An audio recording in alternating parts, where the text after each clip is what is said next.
East Coast, West Coast, or around the world, this is Coast to Coast. Everybody's here. How's it going, guys? Good. Pretty good. We're going to talk basketball. I'm so We excited. You sound excited. Let's go. Hey, you know what? Golden State gets the win despite the fact that refs continue to try and be the center point of basketball. You know, they want to be the focus, and they were trying hard not to let Golden State win, but they get the dub anyway. What were they doing? Was the calls just atrocious, or were they like? Yeah, mostly just that. Just really bad calls. Like it wasn't like they kicked anybody out or anything like that. The calls were. They were. The calls are basically, if this was the NBA Finals, they would not be called. If this was like the conference finals, they would not be called. There's just a lot of ticky-tack, like, okay. If it was the regular season, they probably don't get called. Things probably wouldn't have been Like, called. it's like you don't call this all year, but now all of a sudden you're going to call it just because you want to call it. Yeah. Because you think it'll be fun. Yeah, I mean, I don't know. They wanted some screen time on a national game, I guess. I don't know. Well, okay. There you go. Yeah, I think at one point, I think it was in the early part of the fourth. I think Memphis had like 3 guys that had like 4 fouls already on them. 2 of them wound up fouling out. There was one call that got called a foul, and the guy wasn't even touching him, but he got called a foul. And he's like, "What the hell?" Yeah, no, it was interesting. So I didn't watch any of this game because I happened to be at a Flyers game, which they lost, so I wasn't really it sucks when there's bad hockey. You know what I mean? When it's the indoor sports in Philly this year are really rough for you. They are. We were talking a little bit about the Sixers too, and it's just like there's a consensus starting to go around that listen, sell this team. Like I think that that the ownership should really start to take some responsibility here, and I feel like that the NBA also should take some responsibility here, like because ultimately we had a plan that now OKC wound up doing, and because they did it under the guys that there wasn't a process, they wound up sucking for like 4 years, and now wound up getting like all these players and stuff, and now also have like they're going to wind up getting our pick too. I think we're not even going to have a first round pick this year because we're going to wind up losing it. How would you lose it? Because if we get bumped out of the top 5, it's top 5 protected. Oh, you won't get bumped out of. I don't think you'll get bumped. I think NBA will find a way to keep you at least 5. We'll see. Truth of the matter is if we ain't won, it ain't nothing.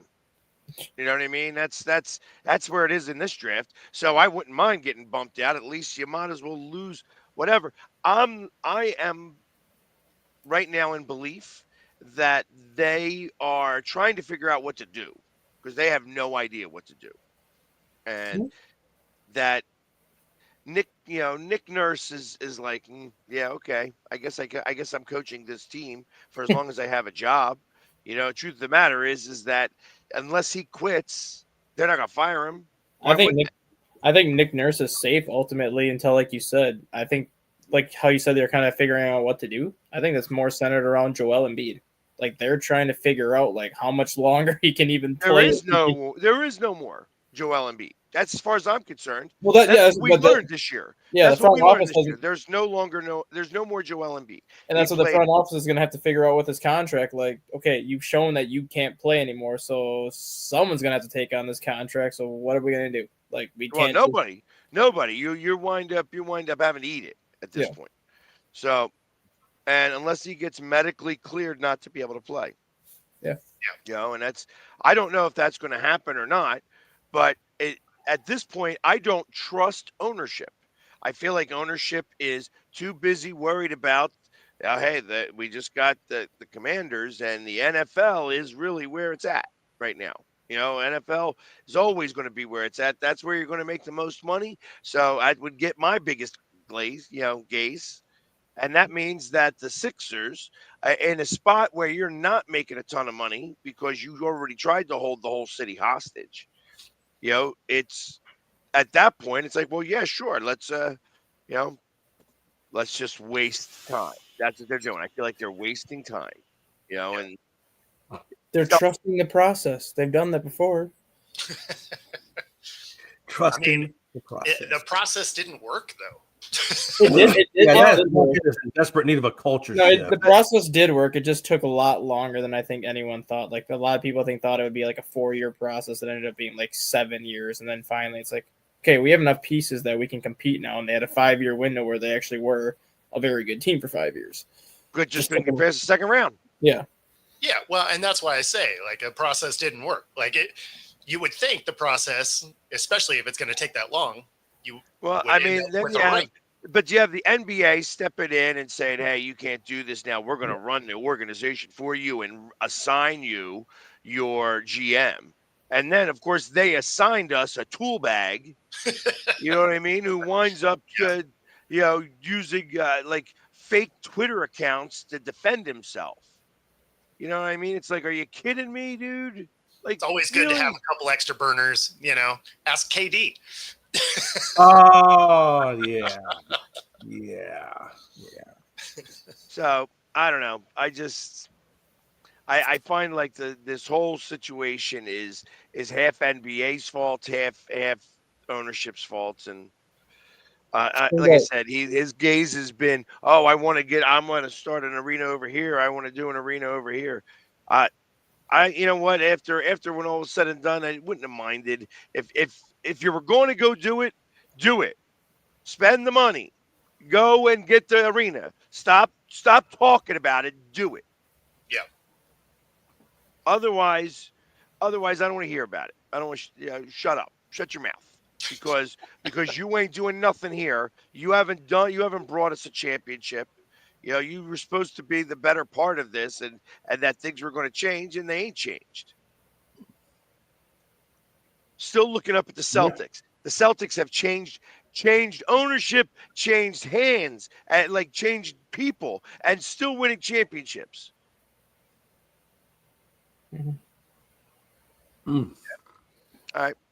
But it is kind of up to Nick Nurse a little bit to try to develop a culture there. Even if he doesn't have the best players or whatever, he still, he should be able to develop a culture. And if he can't develop a culture, then they do need to move on from Nick Nurse. No, the thing with Nick Nurse is you have Paul George and Joel Embiid, who have never been good culture guys that are on that same roster. So 40% of your starting lineup, you're going to have a hard time developing culture with. Then you have Tyrese Maxey, who the team was starting to build their roster around, and then he got hurt. Like when Paul George, yeah. like I said right away, I was like, I do not want Paul George. He's too old. He's going to. It was a Greek tragedy, is really what it was. They were saying, that the Sixers were relevant and that they were going to actually contend for a title. People here on Sports Talk Radio had conversations thinking that they were going to be a team that could actually contend here, and I'm like, what are you looking at? Yeah. Like, I don't see what you're seeing. There's no way that Paul George, at 37 years old or whatever old he is, who's never won a championship, is going to come here and all of a sudden figure it out because he's happened to be playing with Joel Embiid, Mr. I like Chick-fil-A. Yeah, when Nick Nurse was in Toronto, he had a culture because he was brought into an organization that was rebuilding. And he was allowed basically to tell the GM what kind of players he wanted to come to Toronto, what kind of draft picks he wanted to set that culture. Going to Philadelphia, he inherited the team that Doc Rivers had. So he doesn't really have an opportunity to create his own culture there until some of this Doc Rivers roster is out of Philadelphia. Once that happens, then he can start creating the culture that he had in Toronto. Well, Daryl Morey is part of that problem too, though. I'm not a big Daryl Morey fan either. I'm wondering. I mean, I guess if we get one, it's automatically Cooper Flag. Is that's what this is going to be? If he comes out, he was supposed to make his decision yesterday, and he has not made a decision. Aaron Rodgers route? No, because of the NIL money that he's going to be making if he goes back to Duke.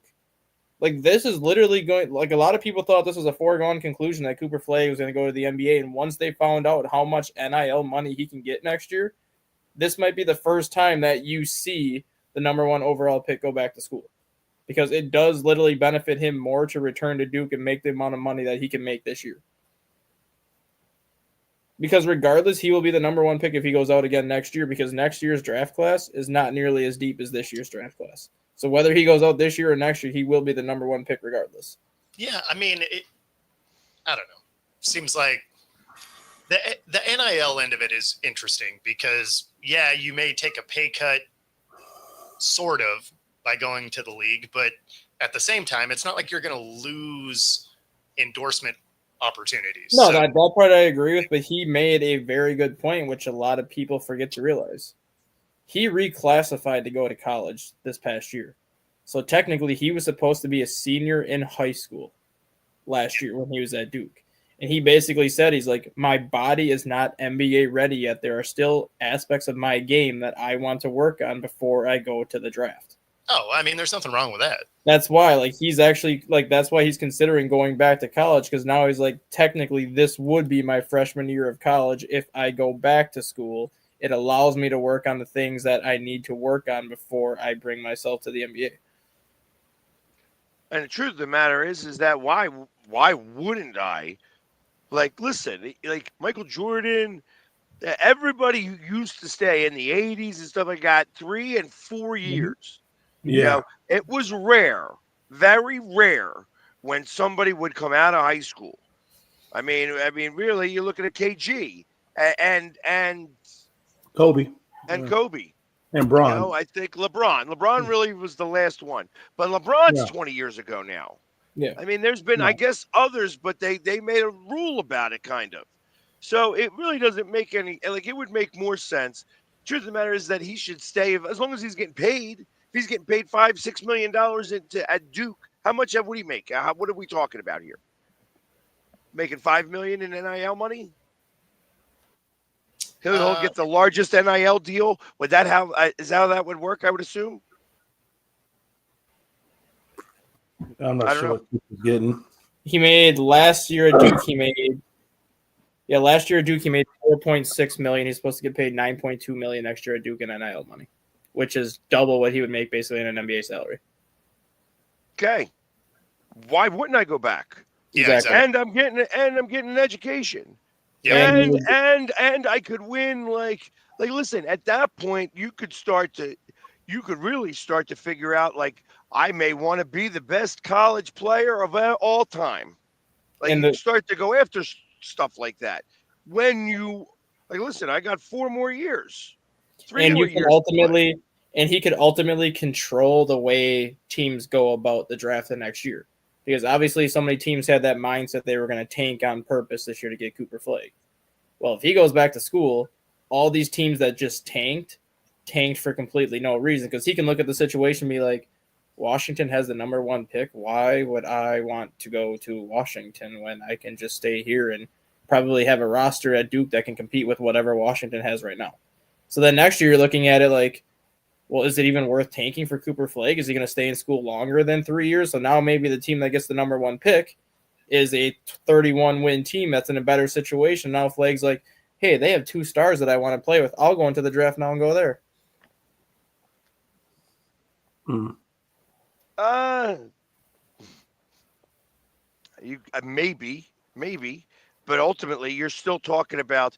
I mean, what's going to wind up happening is that he specifically, with the game that he's about to play, like, if you're saying that, if you're thinking about him trying to control the draft a little bit in terms of that, they're going to have to create a way, because either they're going to pay the rookies more, because once somebody sets the threshold that, like, all right, this is the high bar now, the high bar should be, like, they're going to have to change the way that they do the structures of these contracts. Once you see a college player getting double what you would make as the number 1 overall pick, the NBA is going to be like, okay, we need to do something here so we don't have that issue happen again.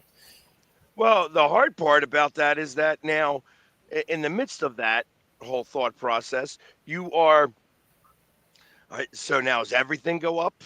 Like, is the NIL deals, like, once he's gone to $10 million a year in NIL money, like, how much is Duke spending on their basketball team?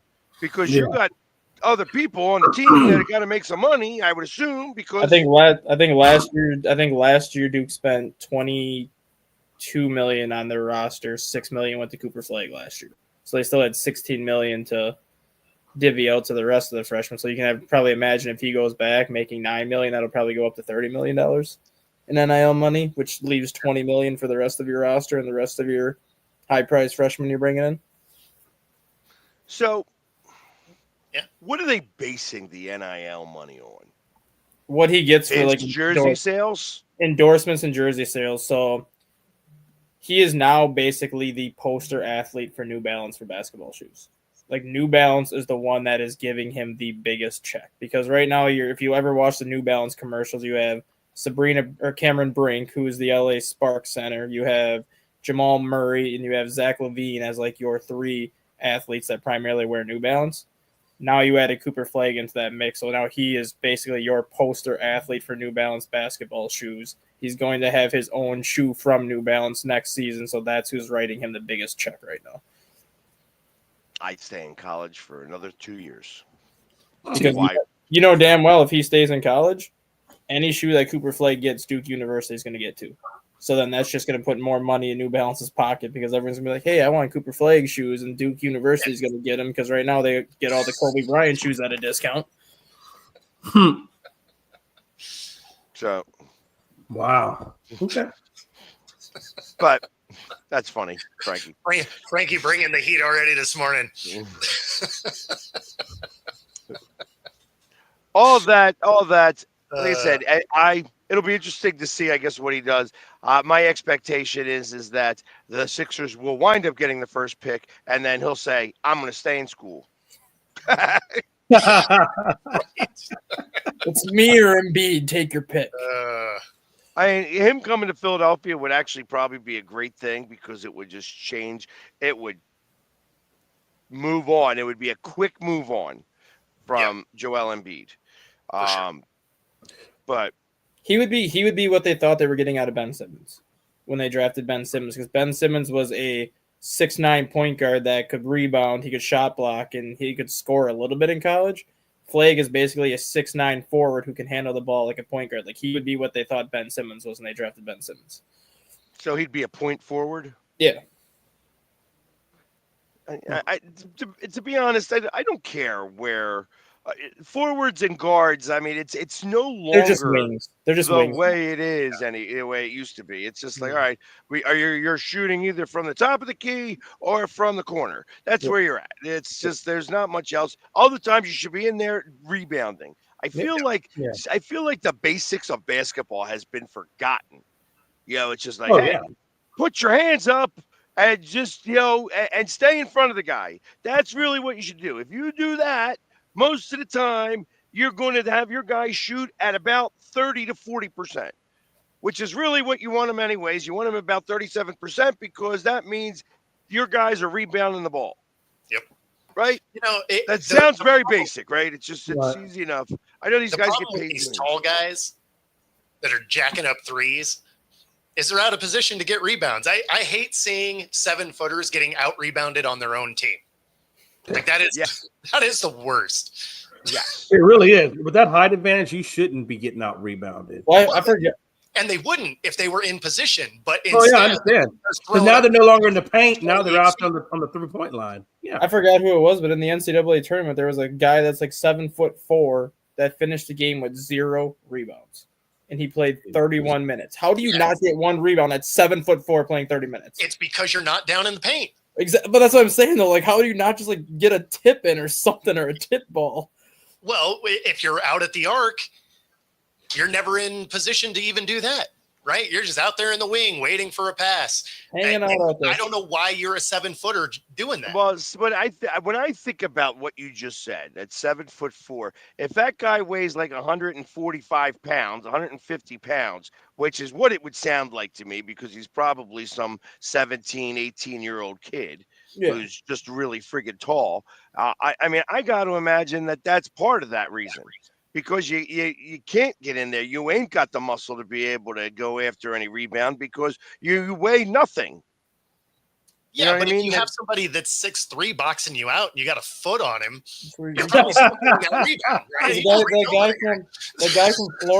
the guy from Florida is like 7'8" or 7'9". If I don't know if you guys saw that video when Florida won the national championship and they cut down the nets.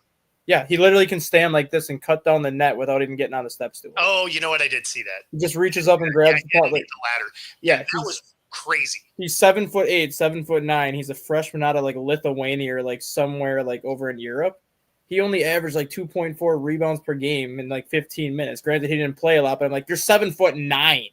How do you only get 2 rebounds a game at 7'9"? Well, at that point, he's too tall. Like, you better be really athletic. I mean, it's like ultimately, because think about that. You got your head. Think about this the same way. You got your hands in the air. Immediately, that's goaltending. Yeah, you can't be you can't be right down low, right? Like you got to be out a little bit. A little bit, and I think that's part of the problem. That's it, because when you're that tall, unless you're 300 pounds, you are too skinny. Mm-hmm. And anybody who's any bit lower than you is going to have a lower center of gravity and be able to kind of just move you. Get by you for sure, right? Like Well, you're super fast. Well, that's what the arm span should be about. You know what I mean? The guy's name is Oliver Rue. He's 7'9", 305 pounds. So he's not like a small, skinny little human. He's at 7'9", 300 pounds isn't that big though. I know, but that's not like the normal like 7 foot. No, but that's about the 240, 250 range. You know, that'd be like like for 6 foot, like a Tim Duncan 6'4", 6'5", Yeah. you know, 240. That would be. I'm looking at him as like having a better build than friggin', you know, Durant. Chet Holmgren maybe, or even Wemby. Frankie's just on one this morning. Yeah, he's probably had one or two already in the system. He's just walking around with a stick poking stuff. No, but you know, hey, that's like if you watched like in that Memphis game when Edey, you know, he's a 7 foot guy, hung out in the paint for the most part of that game, has 16 boards, I think 7 or 8 points, you know, which is perfect. I think that's what you're looking for. You know.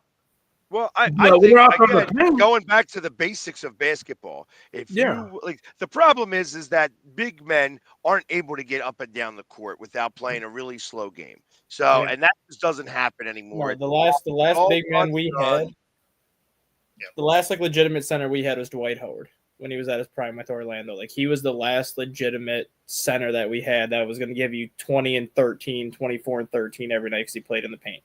Well, and I think that there's something to be said for stuff like that a good center right now should be able to control everything because, again, all these teams are shooting threes. So as long as you play a little bit of defense, you know, it's like they're even missing open threes most of the time. You know, it's like you play the rebound game and go after it, and every time like shooting two. If you're getting under the basket and getting it in and stuff like that, and you had that type of dominant center, why wouldn't you just go after twos all the time instead of going after threes every time? Mm-hmm. Slow the game down some. I think that's why I feel like that Boston specifically does as well as they do because they actually slow the game down. I'm not a big fan of their center, especially when he was here. But ultimately, he plays that game, and they play that game. Well, I think you could probably put Sengun for the Rockets in that same category. He'll give you 20 and usually, 13, 14 rebounds a game. He usually plays kind of down low in the middle. I don't know enough about the Rockets. I don't know enough about the Rockets to say anything about their game, so it's hard for me to discuss that. I'm talking about basketball just as in general. Like right. I feel like that the run and gun is right now power should be the idea. If I was the coach or the general manager of a basketball team and I got a team that sucks right now, I'm going power. I'm going to load up on like those second round picks and I want to get just lumber guys to be able to put in as like 6th and 7th men all the time. Somebody that's going to wear down another team just by playing, by making you and forcing you to have to play a little bit more physical, like backing somebody down. Like, I think that works now in the NBA. Nobody backs anybody down anymore, right? Well, there's not really a traditional low post anymore. That's why. Now everything's out on the rim or on the perimeter or ISO or whatever. But there's not really a low post anymore. Which is a shame, because I think that there's something to be said. That's about all my basketball knowledge, though. Like I said, I go back to old school. Put your hands up. You know what? Most of the time they're going to miss. You know how many times, though, I think Edey got 2 fouls against him last night, and he literally was just like this the whole time, and he's getting a foul. He's like, what did I foul? I'm just standing there with my hands up. Yeah, no, the refs were a problem. Like, it just is what it is. But Yeah. Speaking of dumb stuff, you got Colorado retiring numbers for Shedeur and Travis Hunter, right? Now, Hunter, I guess, at least got the Heisman, but you're retiring Shedeur's, a month after they leave the school, right? So it's not even like years later or anything like that. They went, I believe it was 1-8 in Pac-12 play, over 2 years. No, they were better. They were better last year because they won 9 games last year. They were 9-4. Yeah, no, but I'm talking about in the Pac-12. They were 5. I think they were 5-2 last year. 5. They were decent in the Pac-12 last year because they were in the running for the Pac-12 championship game with 2 weeks left. Right, I remember that. They were actually decent in the Pac-12 All last year. They lost to Arizona State, and I think they lost to BYU, were their only 2 losses in conference last year, I believe. But I get it. No. That's the Big 12. No. Colorado is in the Big 12. I understand that. I said the Pac-12. Yeah, 1-8. Yeah, Which is where they started their first season. Yeah. Right? Got it. Words are important. Well, no, because we were talking about them retiring 1 month after they left the school, and then you brought Pac-12 in, and like they weren't in the Pac-12 last year. In either scenario. Yeah. So say you want to talk about the Big 12, like they were a bowl team. That was it, right? Like they weren't exactly killing it. But the biggest thing is he's getting his number retired. But a guy like Cordell Stewart isn't retired. He played great at Colorado. I think it's very odd. First off, you're college. Nobody retires a number. Yeah. Nobody's ever going to use that number again. That's what you're doing. That's exactly what you're doing. Do you think that's a publicity stunt, though? Maybe it's just, It's stupid, is what it is. It's just dumb. But that's what they're doing. And the thing is, it's not even like they won the bowl game. Yeah. They got beat down in a bowl game. So I mean, he didn't win anything. He did, but do you think that's them just trying to use the Sanders last name or maybe Hunter? That's literally it's more like a publicity thing. That's all it is. Yeah. Yeah. I mean, the guy. Let's be honest. It's Colorado. I feel like you have to retire Cordell Stewart's at the same time. Then. I agree. He at least actually did something there, right? I mean, he had a good career anyway. I don't know. I find it funny. I find it idiotic, actually, but I guess whatever. You know what I mean? It's like you're going to, you're going to retire those numbers. Nobody's ever going to wear them again. Or do they have to ask permission to you wear it? Is that what that is? Yeah, they have to ask permission. Which means no one's going to wear it again, right? Like I would never want to. Like, but where does the permission come from? Does the permission come from the players or the school? Players. It's just idiotic. Oh no, you gotta contact the player. Yeah, right. Yeah. I mean, for them, it's good because then, okay, you can wear my number, but it's going to cost you X number of dollars. No. They you don't want to water down your success. Man, hey, did you just see that comment from Chris J? Did I see what now? The comment from Chris. I mean, it's Chris. So they like the whole city's happening. There's a school shooting in Dallas. There we go. School shooting in Dallas, Texas, right now with 4 students injured. The suspect is in custody. A 17-year-old suspect turned himself in after being good to see that Jay has an alibi. He's on TV. After the school, so the 17-year-old suspect turned himself in after being let into the school through an unsecured door. Fuck. That's nuts. Well, Chris, could you bring decent, like, good news ever? Like, what are we doing, man? We just got 2 days of death happening like that. But it doesn't surprise me though, honestly, Chris. They just had a young lady out in spring, not even maybe 4 or 5 months ago.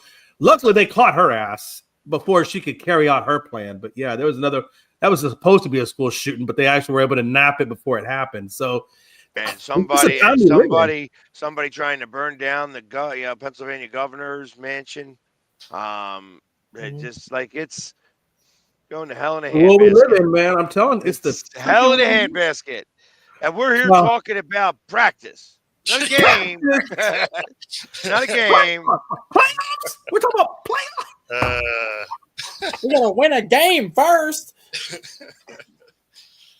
So yeah, I mean, yes, there is a real world out there. And there is. You should definitely get on CNN, Chris, when and let them know half the time. Because we're still trying to keep it sports related a little bit. Yeah, we're trying to give people an outlet from the crazy, depressing rest of the planet. In fact, I feel like we go right to the commercial. Hey, Ben.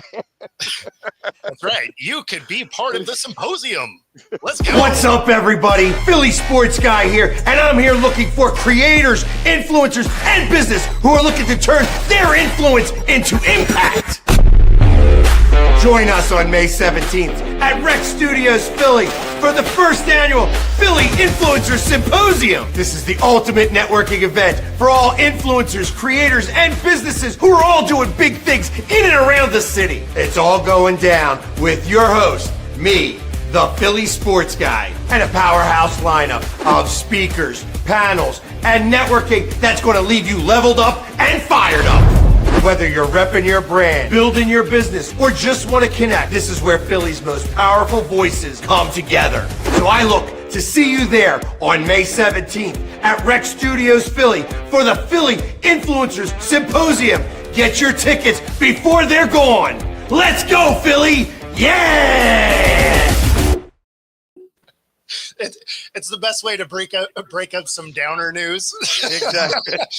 Every time I see him do that, I just feel so energized to pump the hell up. I don't know what to do with Ready to myself. run through a brick wall.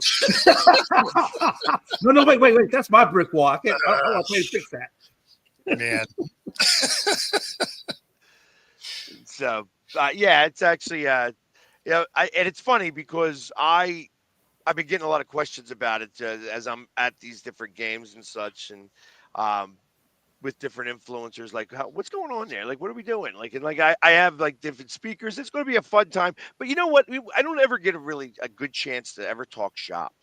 Like, that's kind of part of why I wanted to do this. It's like I want, like, other influencers, I don't get to actually speak with them and find out what's going on in the way that they're doing things, and being able to kind of get them all together and get us all together in one spot and have drinks.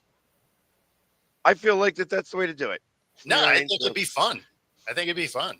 It's going to be a good time. You have like I said, have some businesses coming in talking about what they're looking for in influencers, having smaller businesses and different local level businesses that don't know how to get to an influencer enough or figure out like what pricing should be and things like that. I feel like none of that gets ever spoken about. It's like, hey, let's just make tons of money. It doesn't quite work that way. Yeah, not at all. No, I mean, it would be fun just, hearing the approach that different people are having, right? Correct. So, I mean, Well, I think it'd be a super fun event.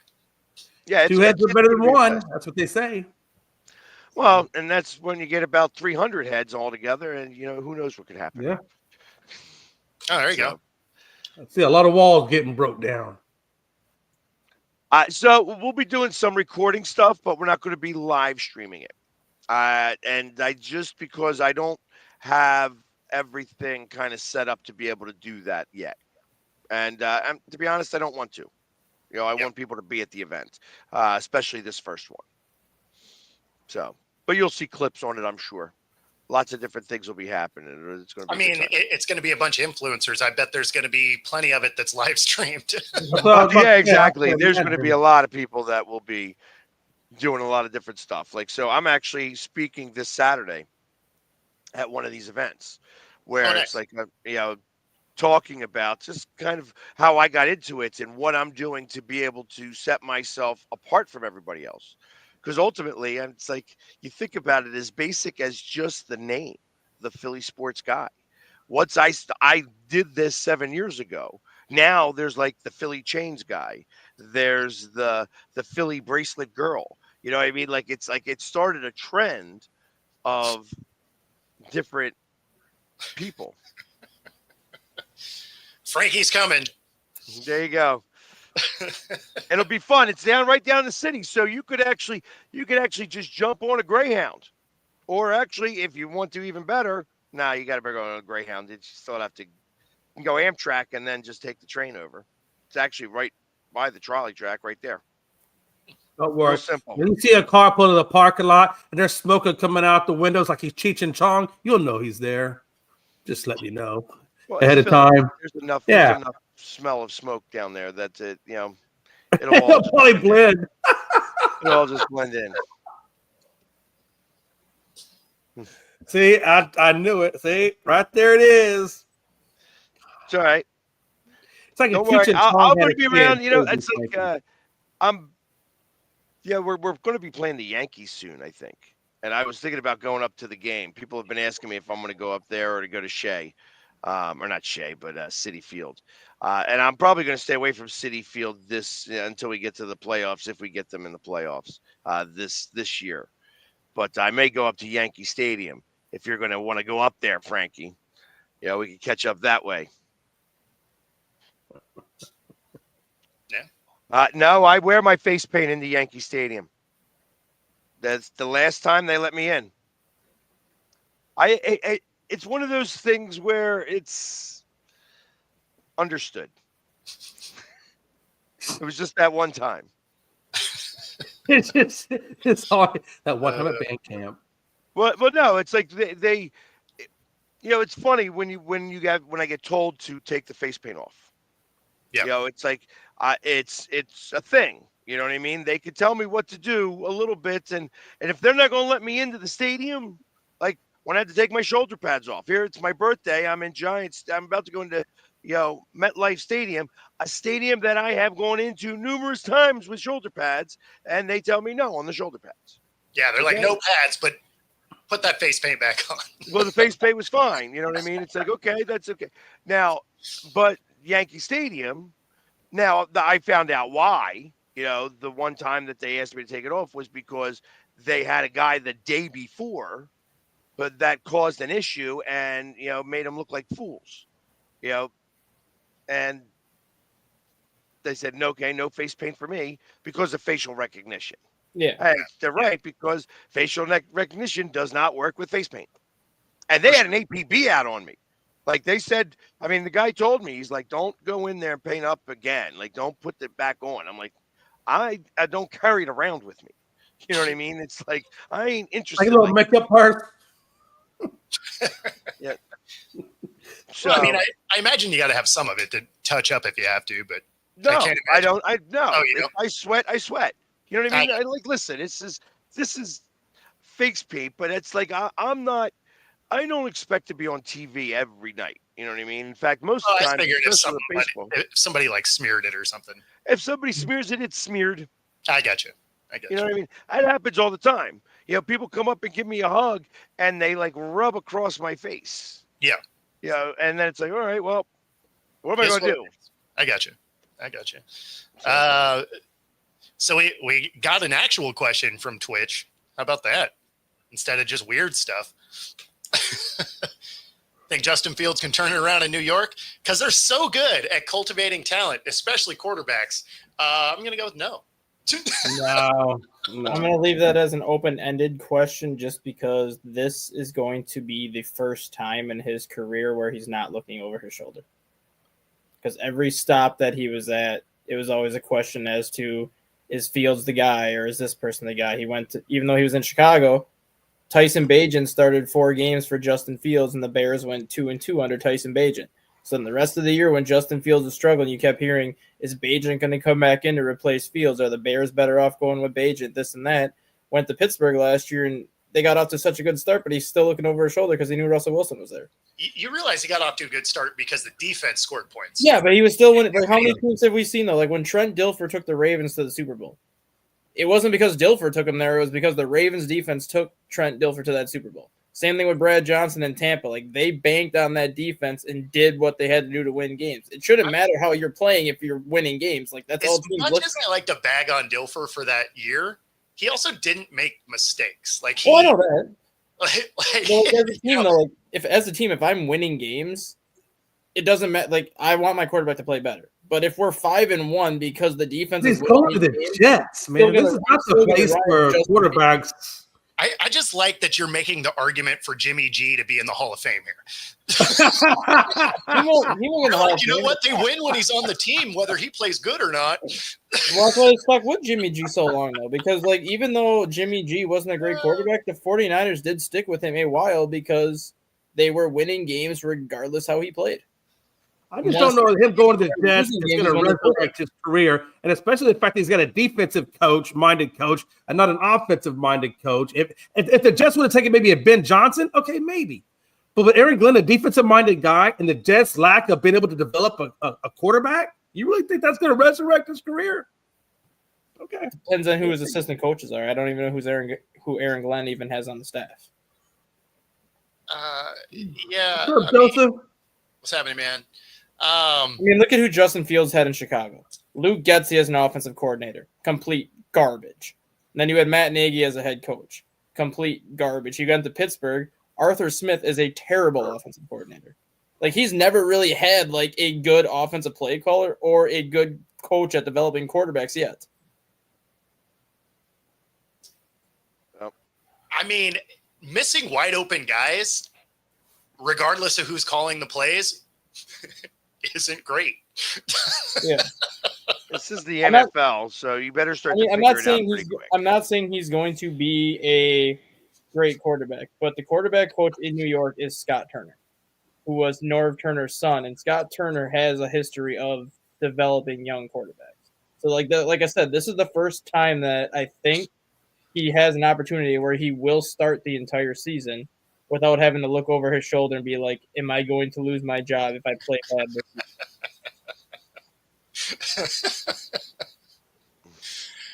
I mean, you can look at how long it took. Look at how long it took Sam Darnold, for example, to turn into a good quarterback. Let's pump the brakes on him being a good quarterback. He had a good year. There's a lot of bad quarterbacks that had a good year. Now, I'm hoping he can be good, but I am not going to push all the chips in the middle and be like, oh, he's that dude. No, I agree. But I'm just saying that you could use that same argument for Justin Fields, though. Like, it took Sam Darnold 7 years for Sam Darnold to have that good year. But it's because he finally got put in a system that has a good head coach and a terrific quarterbacks coach that knows how to develop quarterbacks. The same thing could happen to Justin Fields. Even if he has one good year, this could be that year where he has the good year because of the quarterback coach. He's going to learn how to throw. And I could probably get a hairline, Dustin, with this road game I'm trying. Probably ain't going to happen, but I'm going to give it a shot. Like, that's not apples to apples, man. Like, Darnold had a good arm. He just freaks out under pressure. Yeah. Justin Fields can run the ball pretty well. He doesn't hit targets that are deeper than 10 yards very consistently. No, I agree. I'm just not gonna. I'm not willing. You hear me out. I feel like throwing the ball is important as a quarterback. Yeah. No, it is. It is. I'm just not. He's not. I'm not ready to consider him a bust quite yet. Yeah. I'm not saying that. The question was, is he going to resurrect his career as a Jet? I'm going to go with probably not. No. Tanner Engstrand is the offensive coordinator this year under Aaron Glenn. I was talking Scott Turner, the quarterback coach, not the offensive coordinator. Scott Turner's the. No, I was just letting you know. I mean, they brought in like 6 new assistants under the guys. So he doesn't even have a whole revamp underneath that. He doesn't have to even have that good of a year statistically, but if he goes into New York this season and the Jets win 7 or 8 games, someone's gonna look at them and be like, Justin Fields at least managed that game well enough to win 8 games. And we've seen how the NFL works. He could get himself a 3-year deal somewhere else after that. He would have to have a statistically decent year. You are definitely wrong on that. He can't go in and have a subpar year because the defense is still going to be good. Yeah. So people are going to be like, oh, yeah, they won games because the defense can help them win games. He can't go in and be subpar and then think that he's going to get a 3-year deal somewhere. Like, he might get a 3-year deal at the minimum. Yeah. Come be a backup because, you can't be bad your whole career and then also be bad again and then get a long-term deal. That's not really how the league works. No. In fact, if you're even like a quarter way decent, you can get a 1-year deal and be, Fitzpatrick. Yeah. I mean, like I said, literally, it's there. Backups seems like backups stick around a lot longer than, actual quarterbacks. No question. Yeah. So, because ultimately all you're doing is you're another coach on the field, kind of. That's really all you're doing. As a backup, most of the time you don't ever get in, and if you do get in, it's like, all right, you're there, and nobody made a game plan for you, so we're going to do the least amount possible. Mm-hmm. Yeah, at a minimum, he'll have to do what Russ did, right? Like, at least his numbers looked okay, even though he didn't play that great. Yeah. Like, he finds a way to make his numbers look decent. Like, he's going to have to at least do that. Well, is Russ, that's the other question, is Russ more put in a position better to resurrect his career? Yes, because of the head coach. Because Brian Daboll has done a lot with a lot less talented quarterback. Because Mitch Trubisky comes to mind there, where Mitch Trubisky actually looked like a serviceable quarterback in Buffalo when Brian Daboll was there. Like, he at least knows how to tell a quarterback what to do and at least can get the most out of their quarterback. Because Daniel Jones, not a great quarterback. First season with Brian Daboll, though, Daniel Jones had the best season of his career. Granted, Saquon helped with that. But when you look at Daniel Jones' overall numbers that season, Saquon was the catalyst for that. Well, but that's what I'm saying, though. But, like, you still, even when he had Saquon the years before that, though, Daniel Jones still played like crap his first 4 years that he had Saquon. Like, he was terrible his first 4 years with Saquon. You bring in Brian Daboll, at least Daniel. Most of that. But you still bring in Brian Daboll, though. The turnovers went down for Daniel Jones. The yards per completion went up. The completion percentage went up. Granted, yes, he still wasn't a top 10 quarterback, but you started to see the strides of improvement in one season under Brian Daboll with Daniel Jones. I like that you're just like the glass half full today. Yeah. But Russell Wilson to me is like a different situation because he has over a decade of proven success. Like, he has that track record of he has been a successful quarterback most of his career. His first year in Denver, he was put in a crappy situation, so you pretty much knew the results were going to be crappy that first season in Denver. His second season in Denver, which was Sean Payton's first year, statistically, he had a very good year. He had No, that's exactly why I said Russ finds a way to make himself look good. But if you actually watch the film, he was not a good quarterback. But with Brian Daboll, I think he is going to be a much better quarterback because Daboll knows how to work with quarterbacks. I mean, they better get an offensive line or he's going to get murdered back there. You will, if they don't get in the line, he will get murdered. Yeah. Well, I mean, I guess at least he came from Seattle, so he knows what playing behind a bad O-line is all about.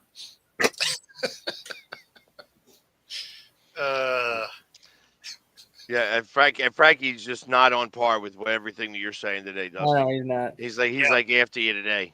Yeah, 100%. Yeah. I didn't do nothing to Frankie. I don't know what's going on.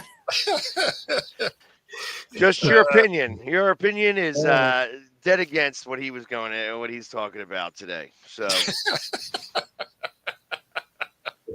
Crap's deep today. That's right, Miss Freeberg. Everybody's on Dustin today. Let him. I tell you, the hardest part about this is, like I said, anything actually going on in the world of sports. It's like, Well, there is one last thing. Nico is still in the headlines now. It's his dad saying that there's bigger offers than what Tennessee was offering. The portal opens today, and he is listed in the portal as a do not contact, which makes you think that he already has his next location worked out. So we'll see. We'll see. Well, I think Pags even said it. Somebody's going to pay him. Somebody's going to bring him in, right? He's not just going to go without a job. So well, I'm sure curious if it's actually going to be bigger than the 2.2 or 2.5, depending on which thing you read. Yeah. Because his dad was out there, was like, "Oh yeah, it's bigger than what they were offering." I'm curious if that's true. And then even still, say it is. Are you going to a dumpster fire that potentially makes it so you miss the league, right? Because it's not like he exactly was lighting it up anyway. Yeah, but he's also a freshman, right? Ha! So I found out what that means, Bo. What? So he does not have a school picked out. Okay. So what the do not contact means, as far as Nico goes, the do not contact tag next to his name means he does not want schools reaching out to him, but rather him and his agent will reach out to the schools, usually once they have agreed upon the right NIL deal. So basically he's saying, I don't want anything to do with you unless you give me the NIL money I want. And once we have that number, then my agent will contact you. Okay. Yeah. So it's just his dad grinding for more money again. Yeah. Which basically means that nobody's going to touch him, because I guarantee that no school is going to reach out to him at this point anyways. That's probably why he put that statement, because it sounds better. Wow. Okay. There you go. So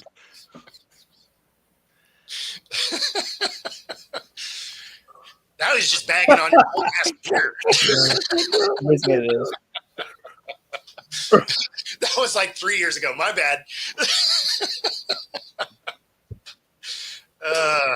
Man. I tell you, this is a tough one today.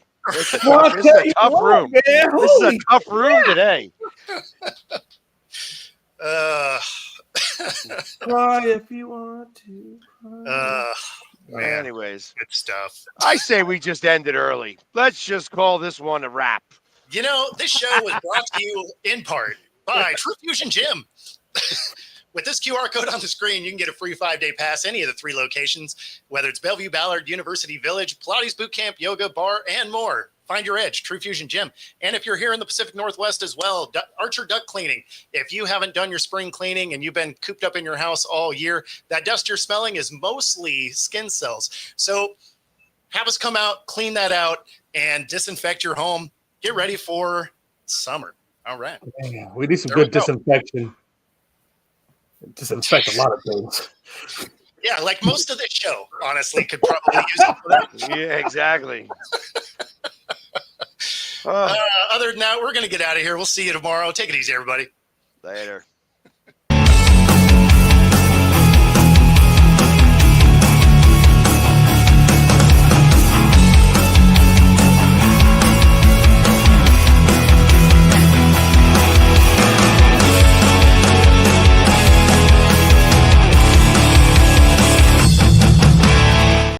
Introducing National Streaming Sports, live and on-demand sports talk programming that you can access 24/7. For the premier sports talk experience, tap into our Roku channel. Start your mornings with Mac and Jack covering all the weekend sports action. Then pour a cup and enjoy all the sports you can drink on the Coffee and Sports podcast. At midday, talk sports from east to west on the Coast to Coast podcast. Followed at night by some hot girl talk with Prim and Proper Sports featuring Sonia Pearson. Talk boxing on the Gloved Fist. Yankee fans tune in for Start Spreading the News. And there's more on the College Sports Huddle and Sports Scope with Robert Butler. There are 20 podcasts in all and 70 weekly shows, giving us a 3.4-star viewer rating. To find us on Roku TV, search for National Streaming Sports on the Roku search bar. Click on the logo and you're in. National Streaming Sports, live and